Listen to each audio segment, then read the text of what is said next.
I was not trying to belittle those in following, obeying the masters. కొద్దిమంది అదృష్టవంతులు ఎలాగా వారి అనుభవాలను కూడా పక్కన పెట్టి మాస్టర్ ప్రకటనను స్వాగతించారో, నేనేమీ వారి వారి అనుభవాలను తక్కువ చేయడం లేదు. కానీ వ్యక్తిగతంగా నేను అనుభూతి చెందడం, అందులో సత్యాన్ని నాకు నేనుగా అన్వేషించి కనుగొనడం నాకు ఎంతో ఆనందాన్నిస్తుంది.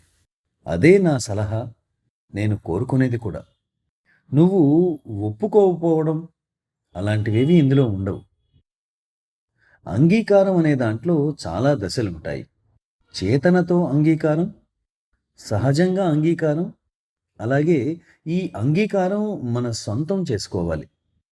The way when we read a book, for example, Gita, ఉదాహరణకి భగవద్గీత లాంటి ఒక పుస్తకం చదివితే అర్జునుడిలో సంశయాత్మకత, తరువాత భగవానునిచే జ్ఞానబోధ, అనంతరం తన కర్తవ్యాన్ని నెరవేర్చడం, అలాంటిది మన జీవితంలో కూడా జరిగితే మనం ఆనందంతో వావ్ అనొచ్చు. అప్పుడు అదే పుస్తకంలోని విషయం మనకు యథార్థమవుతుంది. అలాగే గురువు చెప్పిన విషయం మన జీవితంలో అనుభూతి చెందినప్పుడు అది యథార్థమవుతుంది.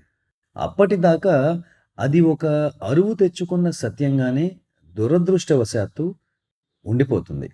అంటే అది ఇంకా అనుభూతిలోకి రాలేదన్నమాట. I cannot depend and remain అరువు enslaved తెచ్చుకున్న by them. సత్యంపై నేను ఆధారపడకూడదు.